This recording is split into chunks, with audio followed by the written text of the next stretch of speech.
Ayurveda teaches you to understand yourself and your own mind-body type. And then really the goal is to teach people how to live a life every day that moves them closer to balanced and away from disease. Hello, welcome to Expansion Lab, the expansion of love as a evil. Let's learn together a holistic approach about how to connect mind, body, and spirit.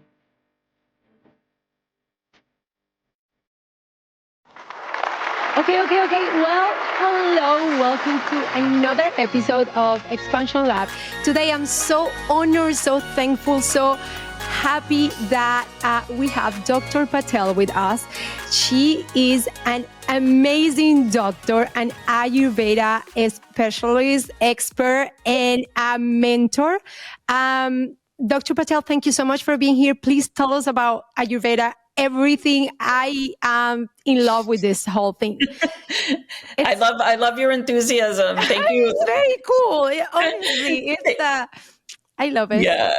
Thank you. Yeah. Thank you for having me on. I love talking about this and helping people, so for people who don't know me, I'm actually trained as a Western physician. So I'm an MD. My parents came from India, so I always knew about healing system. That's what Ayurveda is. It's the traditional healing system from India, because we would do things at home and that were from Ayurveda, how my mom cooked and home remedies and things like that.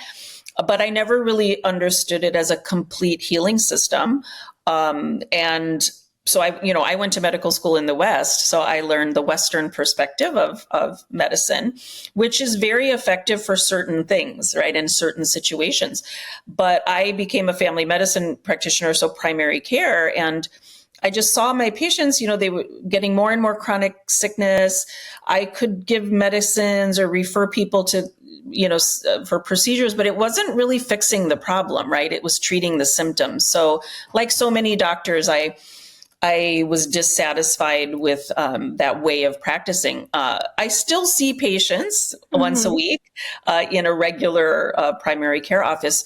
So I can give people medications when needed and do all those other things. But now 80% of what I do is really incorporating Ayurvedic lifestyle teaching to my patients, because Ayurveda, although there are many, many different treatments for disease and a vast array of herbs and things you can use, the foundation of Ayurveda is how you live your life on a daily basis. So it's lifestyle medicine, but it's more complete than what other people think of lifestyle, like food and exercise. Yes.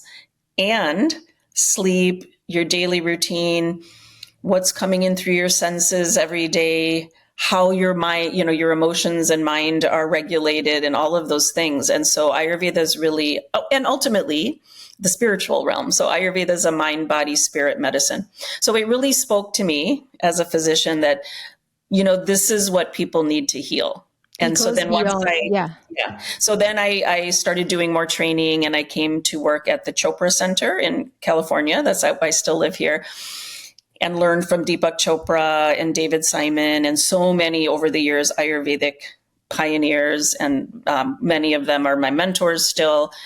And I just realized this is the path to really true healing. So that's what I love to do. It is so beautiful. So for people that don't know, Dr. Sheila Patel, as she said, she is one of the mentors in the Deepak Chopra Center in California. And I'm taking a coaching certification there. She was one of the teachers at the beginning of the program. And she came and she explained about Ayurveda. And it was oh my gosh, it will blow your mind. That I was like, this is what I want to do. And I want her to explain me. So I sent her a message on Instagram, like, can you please be in my podcast? And I was just starting. Well, I mean, I'm still at the beginning of my podcast in this one. But she answered like a few weeks later, and she said, yes, I can do it. And I was like, oh no, I can't believe it. Then 2 weeks ago, I was like, I'm going to touch base with Dr. Patel to see if she's available now, because she was busy, blah, blah. And I saw online that she's coming to Savannah, to the resort here in Phoenix, Arizona, and she's going to do one of her retreats. I'm like, oh my God, this is like, it's meant to be. So Dr. Patel, tell us a little bit. Well, would you have to tell us about everything, because we need to continue the conversation about the Ayurveda. And for a lot of people that are not familiar with it, like, what are the basics? And then we'll talk about the retreat at the Savannah resort. Yeah. So even, my retreat that's coming up is based on Ayurveda. So really everything I do now is based on this foundation of Ayurvedic medicine, or Ayurveda. And it's, again, the word Ayurveda is a Sanskrit word. So that was the ancient language in India, kind of like Latin. Many words come from Latin, right? And so Ayurveda actually literally means the science of life. And so it describes life in every aspect of our human experience. Again, there's teachings and tools and practices to keep us healthy in mind. So the mental sphere, in body, using food, using movement, using sleep, all of the, things we typically think.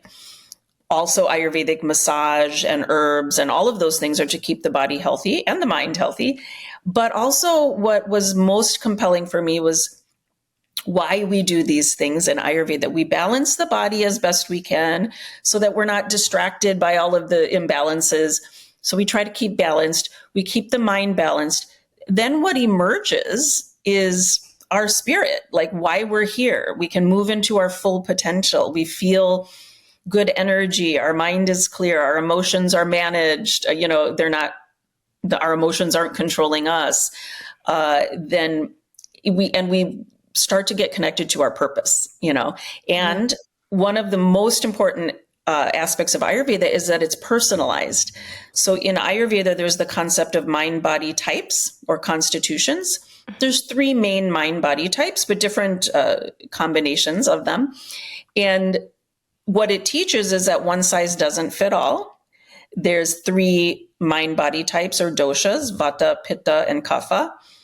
And what works for one it doesn't necessarily work for the other. And what keeps one person balanced might be the exact opposite for another person. And so Ayurveda teaches you to understand yourself and your own mind-body type. And then really the goal is to teach people how to live a life every day that moves them closer to balanced and away from disease. And so it's really about understanding your nature. And it's like getting to know you better. But how can you know what's your type of dosha? Like, I mean, people can know that they're vata, pitta, kapha, but how can someone say like, oh yeah, no, I'm a vata, or I'm a pitta? Yeah. So, nowadays, when I started at the Chopra Center, 16 years ago, and we still use for our certified teachers, we created a dosha quiz. So it basically asks questions about your nature. What are your natural tendencies in your mind and your body? Like, how have you been most of your life and when you're in good balance? Some people will always have a tendency to be light sleepers. Some people are very short, deep sleepers. Some people, they can sleep anytime, anywhere. So that's vata, pitta, kapha. Some people in their body are more thin framed and light, naturally thin. Some people are more muscular. Some people, I'm a kapha, have a little bit more soft tissue. They're softer, around the bones and muscles, and they're thick built. And that's natural for them. It could be about it's about when we check on their personality, is also like their their physical and they're actually biological and psychologically. Like exactly. It's the whole thing. It's not just like the way you look, but also the way your mind works and the way you are. Like you're so hyper, I don't know. And so it comes all the way. Because in Ayurveda, there was a recognition that mind and body are one entity, right? Like mind. And so the patterns you see in someone's mind, they're light, their mind moves around a lot, so they're light sleepers, they have lots of creative thoughts that come in all the time, is in the body that shows up as a thin, light body that's a little irregular, maybe irregular digestion, that's a vata type. So in these quizzes, it asks, what are your natural tendencies? And then it's an objective way to kind of find out your dosha. But once you understand the patterns of what a typical vata type looks like, what a typical pitta type looks like, kapha, then like I'm used to now kind of being able to assess somebody and tell what their dosha is. But nowadays there's online quizzes everywhere, dosha quizzes, and so people can get some idea of what their nature is. So this is like your DNA. It's your nature. It's not going to change. Like my tendencies have always been the same, but I might have looked a little different throughout my life, right? Just like a plant, it's always the same type of plant, but it can look different in different seasons because of the environment, right? It can look different during different stages of life. But the tendencies and the patterns of that person are always going to persist throughout their life. So in Ayurveda, we can even predict, knowing your dosha, what diseases you're more prone to get. And so then we can tell you, or somebody can learn, what choices to make on a daily basis to prevent the things that they're more likely to get. It's kind of like we do genetic testing nowadays, but thousands of years ago. Wow, that's so amazing. It's incredible. Talking about that, can you also relate a person dosha by the elements like fire, wind, water? Okay. Yes. So how these different mind-body types and how this mind-body system is comes to be, it comes from a big a philosophy. So it's a whole philosophy of how the entire universe is made, including us, because we're part of the universe, we're part of nature. And so everything we can interact with in the entire universe comes from 5, we say elements. In Sanskrit, it's mahabhutas, the great elements: space, air, fire, water, earth. Now, the thing people need to understand is these terms represent principles of nature. So space represents potential. So space, within a space, there's the potential for anything to happen, right? That includes the space in our body when anything can happen, pure potential. And in our mind, in the space between our thoughts, when we slow down our mind, there's actually space between our thoughts. Any thought can come in. Creative thoughts come in. We can choose what thought to bring into that space, right? There's pure potential. Air represents movement. So in Ayurveda, when we say air, yes, it's the wind and it's air, but it represents movement. So when we say Vayu is the Sanskrit term, that means movement in the body, the circulation of blood, the movement of electrical activity, the movement of electrons through the different the cell wall. Any movement is air. And then fire represents transformation. So yes, a fire, but it's more than just a fire. It means transformation, chemical reactions, detoxification, heat, light. All of that is represented by that term. Water represents cohesion. When you put water together with things, they stick together. So it's cohesion, it's lubrication, it's like cooling. So yes, water in the rivers, but also water within us, right? That holds everything together and lubricates. And then earth is actual matter, like structure. It represents the bones, the muscles, anything we can touch, right? And that's matter. But there's all these different principles that exist within our body, not only matter, but water, chemical reactions, movement, and then ultimately potential. And so we all come in with all of these things. We have to, these principles. But some people come in with more of some of those elements. And that determines what your dosha is. So if people come in with more space and air, what does that mean? More of the qualities of space and air. If you think about space and air, it's light, it's dry, it's cold, irregular, mobile, moves a lot, right? So whatever qualities we can think of space and air, that's the primary elements of vata dosha. And what they you still do have is to balance them? Pardon?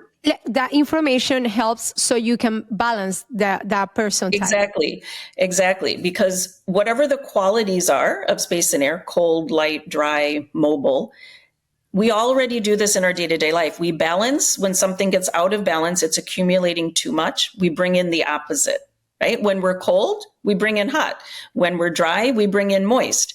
So for a Vata type, whose nature is more cold, dry, irregular, mobile, expansive, we have to bring in the opposite: warm, moist, oily, grounded, slow, steady, because that's what's going to balance their nature of being mobile, like moving all the time. Yes. Yeah. And I'm so, a Vata, by the way. I did yes, my yes, test, and I was like, exactly. I think I'm Vata. Yes. Yes, yes, And yes. I hear it my music like to sleep. I go to I have like a Spotify channel that is for Vatas that is actually from Chopra, From and I Chopra, yeah. love it so much. It's like, oh, I'm like, this is my music. But Right, because you have to bring in certain things that balance your elements. Pitta, for example, is fire and water predominant. Everybody has all the elements, but they have more fire and water. So that's like, hot and still light, someone light, mobile, water and fire, both mobile, and intense, right? And so pittas have to balance with the opposite, cooling things, more, less intense activity. They tend to overdo everything. They're the fiery types. And that can be through your food, the conversations, the books you're reading. Everything should be a little bit, less intense. And then kapha is water and earth. That's heavy, moist, smooth, slow, right? The way, if you mix together earth and water, it's mud. So it moves much slower than air and fire, right? So kaphas tend to be slow, but that's positive in the sense that they are very grounded, they're patient, they're loving, kind, nurturing, kind of like sitting in a mud bath, right? It's nurturing. Yeah. But out of balance, too much, earth and water can cause stagnation. Kaphas tend to gain weight easier. And, the blues, kind of dull in the mind, and too slow in the body. So to balance that, we bring in movement, we bring in new, creative projects. We try to, get up early in the morning to kind of get invigorating foods, and, et cetera, all of the different practices throughout the day, which would be opposite for what would be best for you, right? Yeah. So, yeah. So that's kind of the basis, and then it goes from there. Okay, Dr. Patel, can you prevent sickness with Ayurveda? Absolutely, 100%. And that is really one of the goals of Ayurveda. I mean, ultimately, the goal is to, live to our full potential. Yeah. But how do we do that? We have to prevent disease, right? And prevent imbalances, because then we can't express ourselves in our, as our best self, right? And so one of the goals of Ayurveda and Ayurvedic medicine is when you stay in balance, you are preventing disease. And it does this by getting to the root cause, right? So two people can have the same disease or the same symptoms, but there could be two different reasons for it. So in Ayurveda, we really try to go down to all of the different aspects of lifestyle and say, what is it that's causing that imbalance? And we treat that. And then in essence, what you're doing is preventing that person from creating disease. The treatment is personalized for like that person, what you see that person has, how to balance the doshas, and what you diagnose Yes. that's how it's just for that person. Not that it'll be different from somebody else, but like definitely it's just the treatment for one person. It's very personalized, yeah. And because, if you think about it, everybody's life is different. Everybody's lifestyle is different. Everybody lives in a different place. Everybody has access to different foods. So you look at the environment of that person, where they live, who else is in the home, like everything. And so even though some things may be similar, like, two people who have a Vata imbalance should try to get a regular schedule, eat regular meal times, focus more on warm, oily, et cetera. But the way they do it in their lifestyle could be different. It's very individualized, and very effective. This is the actual mind, body, and spirit, like program. Like if you really want to treat mind, body, and spirit, we're talking about this. We're talking about you, Dr. Patel. You're the one. Well, no, Ayurveda, again, Ayurveda has been around, is nobody invented it, right? People ask me, who created Ayurveda? Nobody, nature did. From India, right? Yeah, and people just described nature and how it functions in a human being. The knowledge has existed forever. And in fact, it's very similar to many indigenous healing systems because they look to nature and applied that to us as humans, right? And so it's been around for thousands of years and different teachers have taught it. And so, I consider myself just kind of a messenger of these teachings. And, I love to have people in our certification programs. Hopefully you'll be in the Ayurveda one. I will. Because then everybody, it's a ripple effect, right? As more and more people learn how to have a balanced mind, body, spirit, then, people mostly when they misbehave, let's say, are because something's out of balance, Yeah. And so, then it creates social well-being, global well-being, planetary well-being, so exactly. It's a wonderful thing. What do you think is it's happening lately in here that you hear those waves of like people now knowing about Ayurveda, and I'm not sure, maybe you'll be like no, like I've been teaching this for 30 years, 40 years. I mean, but I think that there is a wave of people now getting to be involved and to know more about this practice, and it's more common. So what's happening? 100%. Yeah, I think a lot of it is different reasons, but I think because Western medicine has kind of failed us really when it comes to chronic disease. I mean, there's great innovations and medications. And like, again, I still use modern medicine, but when it comes to preventing disease and individualizing it, we treat a disease. We don't treat a person, right? And a lot of people try the different things and they're very sensitive to medications, or they don't work, or they don't want to be committed to taking something for the rest of their life. And when they say, well, what else can I do? The doctor's like, nothing, you have to do this now. And I think people became unsatisfied and they started looking, as I did, how did people heal thousands of years ago? Not even thousands, 500 years ago, 300 years ago. People have always been healing. How did they do that, right?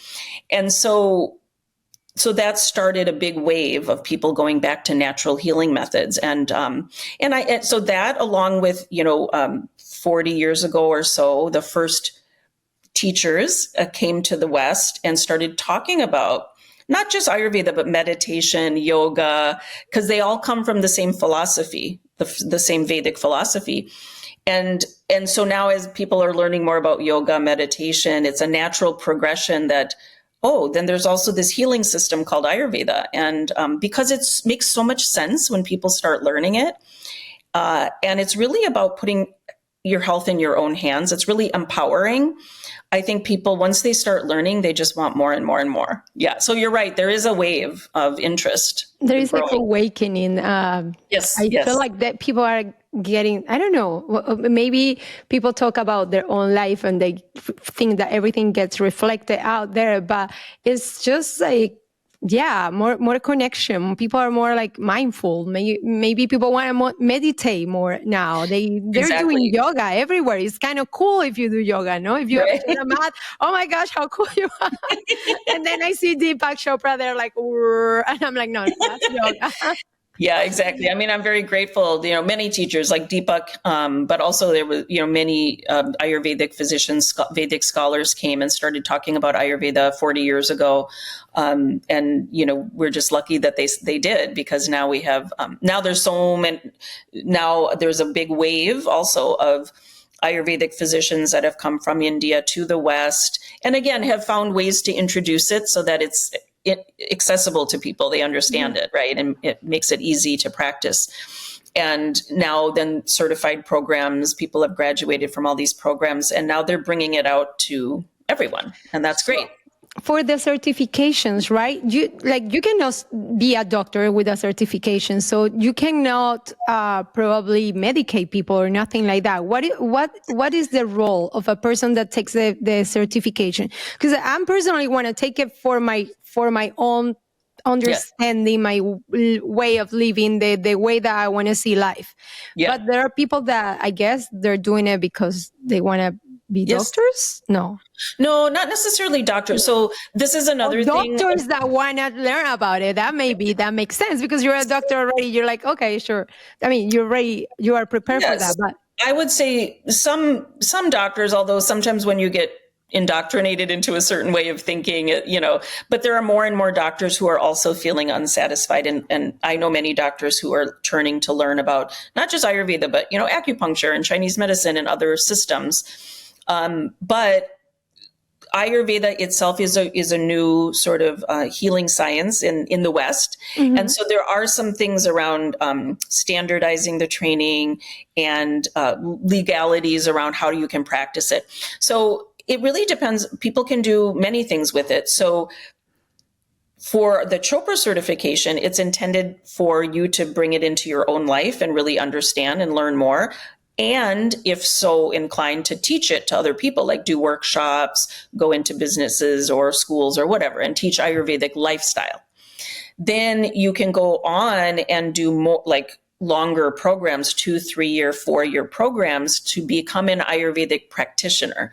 So for somebody out there, if you wanted to say, oh, I have this health problem and I want to know how to treat it, you really should see an Ayurvedic practitioner, because their training is such that they might be able to recommend some herbs, or, even some of them create their own herbal formulas for you. So there's a wide variety out there, but, and then there's Ayurvedic counselors. And so there's all these different levels of training people can have. So you just kind of have to, find the right person. For the practitioner, do you have to be a doctor? No, you do not. Yeah. And there's an organization called NAMA, the National Ayurvedic Medical Association here in the States, that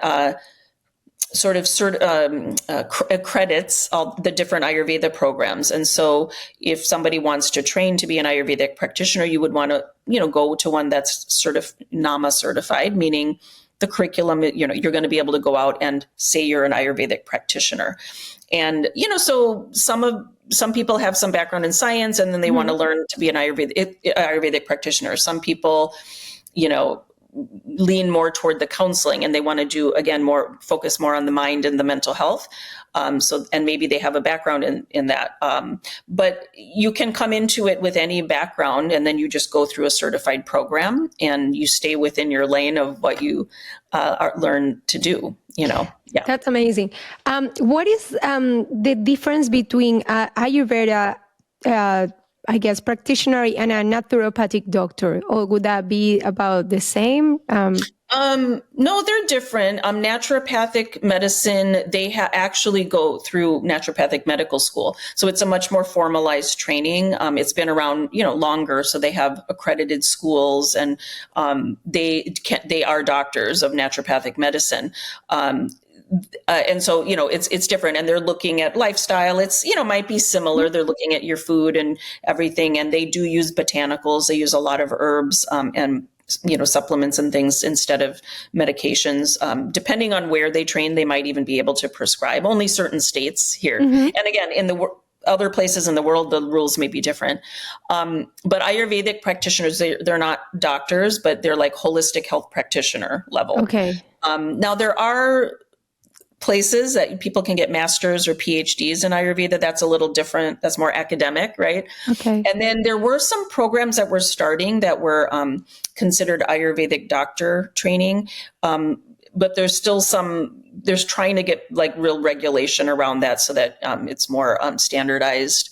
But now in Ayurveda, in India, there for thousands of years, and there have been Ayurvedic medical schools. So there are people that come from India that are MDs in Ayurveda, and they're Ayurvedic doctors. But then when they come here, because it's different than Western training, they don't market them or say they're, they don't do the same thing they might do in India. Yes, but they're doctors. Yeah. They went to Ayurvedic medical school in India. Yeah. That they're doctors. Yeah, exactly. Dr. Patel, tell us about your retreat, the one that is coming up, and it's here in Arizona. So I want everyone to know about this. It's amazing. It sounds like, whoa, I want to go. What is the Ayurveda lifestyle? Why would somebody say like, well, yeah, I want to go there? Like, what is it? Like, Yeah, so it's very similar to what we had done at Chopra for many, many years. And this is the first retreat though that I'm doing of like hosting my own retreat, but it's based on the same formula. You want to have an experience of these practices and have an opportunity to step back, rebalance the nervous system, detoxify a bit, meaning you're eating like just plant-based foods and healing and balancing the gut. So there's a lot of different things we use through food to help with that. Everybody gets a healing Ayurvedic massage, because an Ayurveda massage is treatment, it's healing. And through, there's so much science now that validates all these Ayurvedic practices too. So with the different types of massage, we're using healing oils on the body. It's balancing the nervous system, and also at a deeper level, balancing the different energy in the body. So it goes, there's a lot of science behind all these massages. So what I do then is, I helped run a lot of these Chopra programs for many, many years. We always start the day with meditation and yoga, because you want to center to start your day. You're coming from a clear mind. Then you do things to help get your digestion going. And then you eat healthy meals. So they're detoxifying meals. And then, usually there's a lecture. So I'll be talking the first day about different aspects of physical health from an Ayurvedic perspective, nutrition, movement, how to balance each of the doshas, fasting, different things that comes from Ayurveda. Then you have a nice lunch, you have an Ayurvedic treatment, you spend time in nature, do some self-reflection with journaling. And I offer people different prompts to our minds are so filled with everything external. It's about kind of going within and retapping into your natural wisdom. And then we close off the day with yoga and meditation, to kind of let the day go, clear everything so that you can go into a good, natural, restorative sleep. Right. And then we drink teas and things like cardamom tea in the evening helps calm us, versus ginger tea in the morning helps get our digestion activated, because all of these things are medicines. Right. Yes. And then the next day I'll talk more about mind and how practices for the mind. We talk about meditation and the benefits of meditation. And then on the last day is, now how do you take these things home? Because that's the important thing, right? How do you integrate everything? Yes. Yeah. So we'll talk about now when you go home, what are the practices that you experience that or that you learned about that you can bring into your lifestyle, and we'll kind of journal around that a little bit and really prepare people to take this home. Is this for everybody, or is it for everybody? Advanced level? Like if someone is hearing like, I never heard about it, I don't know if I can do it, or someone is like, oh yeah, I'm going. So is everybody's welcome, or absolutely, absolutely, yeah. Now there will be people there. Just like at the Chopra Center, we had people who'd been coming every year who were like steeped in Ayurveda and doing things at home, and they just want to take a step back and get the massage and rebalance, the gut and everything, and rebalance the nervous system. But we always had people who were brand new to it, and so when I teach, I and as you've experienced, I try to teach in a very easy to understand way. So even people who don't know anything about Ayurveda will pick up little tidbits. And the thing about Ayurveda, it can be very, very simple. And so anybody can take little tips and incorporate them. And then it also goes very deep and sophisticated. And so you can just take a few little tips home with you and start incorporating that. For people that are already doing Ayurvedic practices, there's always something more that you pick up and learn, especially because we meditate and you have an opportunity to reflect and journal and think about what you want to release, what you want to bring in, and just new intuition and new insights come to people. So it's really for everybody. Yeah. It sounds amazing. It sounds And it's so at a amazing. beautiful place. It's the Savannah Wellness Resort and Spa. They have a beautiful spa. It's out up in the mountains. And so, outside of Scottsdale, and beautiful nature. They have this big grounding mountain that looms, and then, just the beautiful desert, birds. It's just a very quiet and beautiful space to do a healing retreat. It sounds like a perfect place to do that retreat, and you're perfect for that. And I hope I perfectly can go. I don't know if things are gonna align my way. I have a 6-year-old, and yeah, well, when the time is right, yeah, and I hope to do more retreats. And also, I would encourage people, if you want to learn more, I have my website. It's www.drssheilapatel.com. So DR and then SHEILA. Dr. Sheila Patel. And then I do online teaching. So I do a mentorship program for people if they just want to learn more about Ayurveda and maybe they don't want to do a big certification or something. And just my newsletter, and my blog, I try to write about different Ayurvedic topics. And then there's so many great now learning, there's books, there's online sites, there's, so much going on, like you said, about Ayurveda. It's just incredible. And I'm just so happy to see it blooming. Dr. Sheila, if someone wants to start doing Ayurveda, and maybe they get to Amazon, because I'm going to say what's like the most common. People are like, okay, like I was listening the other day, like you need something for your tongue that is Ayurveda, and like a toothpaste that is Ayurveda, and tea is Ayurveda.